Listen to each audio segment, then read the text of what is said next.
coverage you can count on. Hiya, folks. This morning, Governor Sandoval has an interesting challenge for your kids to make sure they're eating their breakfast. Landon Miller is out live. He's going to show us a new project that's affecting people who live and travel along Pyramid Highway.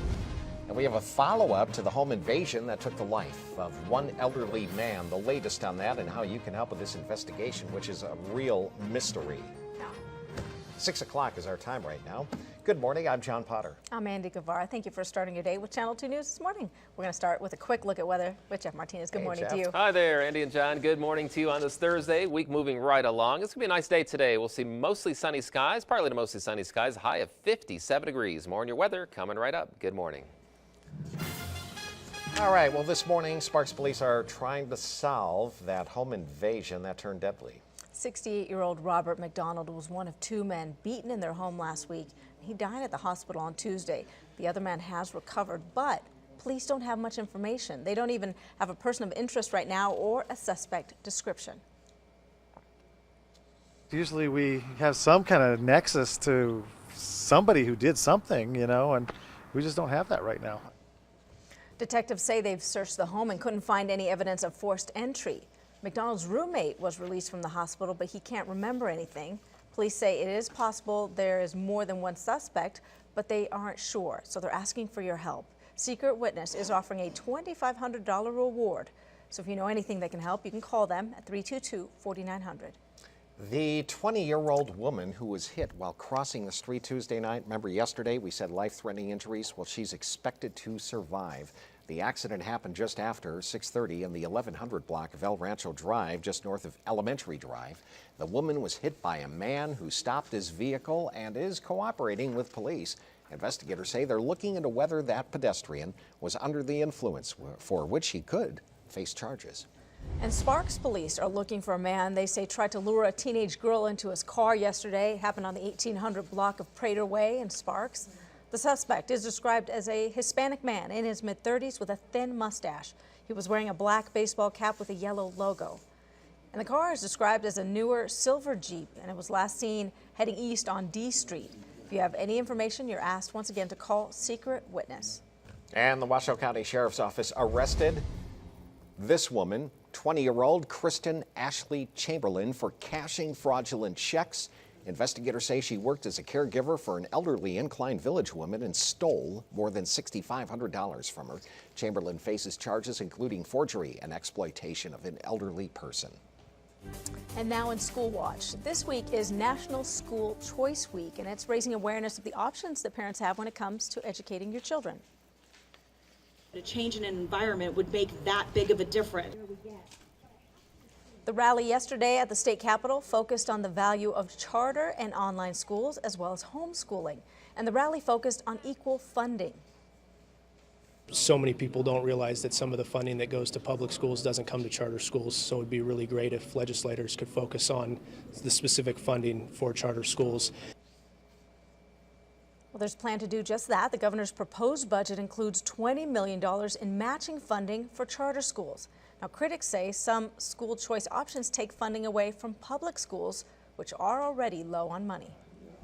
The governor is trying to encourage schools to increase their participation rates in school breakfast with a new contest he introduced yesterday. Governor Sandoval says Nevada ranks 41st in the nation with just 22% of eligible students eating breakfast before class, and school principals say that's a problem. The child is lethargic, the child is cranky, the child is tired. They don't want to participate if they have not eaten.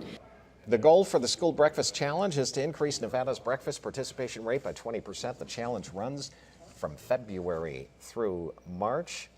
We'd always eat breakfast before we go to school. Right, and this is home. what they're talking about is the breakfast that is provided by the school district, paid for already, and it's served at the schools that they're not, the kids aren't taking advantage of the food that's already there. We didn't have that. Oh, I know. It is, yeah, it's a new program. Let's send it over to meteorologist Jeff Martinez, making me hungry.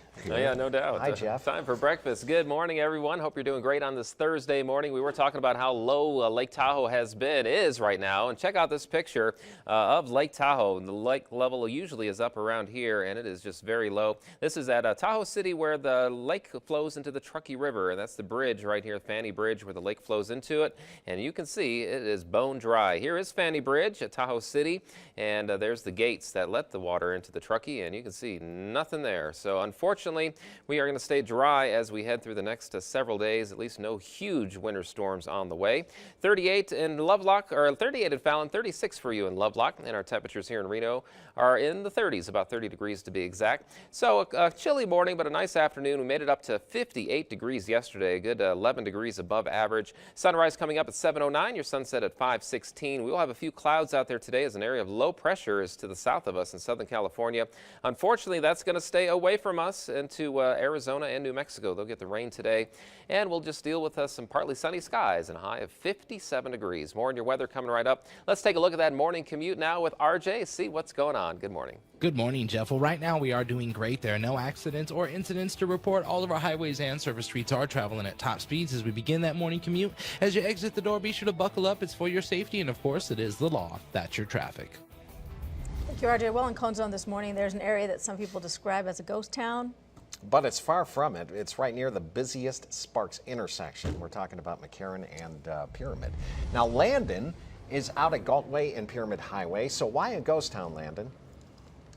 Well, you know, John, it's because there are 67 homes in the area that will soon be a thing of the past. Take a look behind me. You can see one of the homes this morning just here at the intersection of Pyramid and Galt has a big asbestos abatement sign on it. All of these homes right now are soon to be demolished to make way for the widening of the McCarran and Pyramid Way. During the past year and a half or so, we've relocated a lot of the people who live in the neighborhood that is going to be impacted by this project. As required by statute, we've worked with these people to make sure that they're relocated at no expense to themselves. Yeah, the RTC bought each property that's being demolished, and they're also covering some of the closing costs for the residents to move, as well as helping them move. It's all part of the right-of-way acquisition process, which basically means these residents had to go. Now, there are still less than a dozen residents who have not moved out yet, but they need to be doing that very soon. Crews are already beginning the asbestos abatement process on some of the homes. But yesterday, we caught up with the Teffelis. They're right now in the process of moving out, and they've been doing it for over a week. And the RTC has been helpful in the process and has made moving easier for them. They help us move, and we also get something in return from them, money-wise. It's all good. Yeah, it's good for them, but not everybody agrees. There are some residents who have not moved out yet. They're really pushing things to the very last second.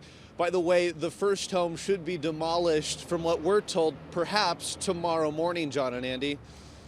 So soon. Yeah, I hope the businesses, the wonderful businesses at McCarran and Pyramid hang in there. Rayleigh's, Black Rock Pizza, the Starbucks and Bullies. There's an ice cream shop there, I think, as well. Yeah, because we saw how tough it was for the Moana Lane businesses when that was going on. All right, soon as tomorrow, huh? Thanks, Landon. Yeah, tomorrow morning. Okay.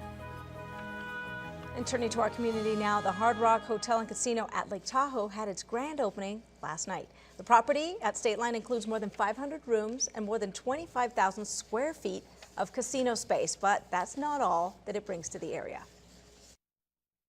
We've employed 700 construction workers to get to the point where we are right now, and we've hired 500 employees. So big step to the economy in Lake Tahoe and in Reno. Well, if you want to check it out for yourself, the grand opening runs through this weekend. Now, you probably noticed the black velvet painting of Elvis in the background, and there's a little history there because that's where Elvis played from 71 to, I think, 76 when it was the Sahara Tahoe. Very cool. And if you had the money, you could rent Elvis's suite. Oh, yeah? When he wasn't there, and Elvis designed it as a total old Western suite. Cool. So, yeah, it's good to see some life in the old Horizon, which was looking pretty ragged there for a while.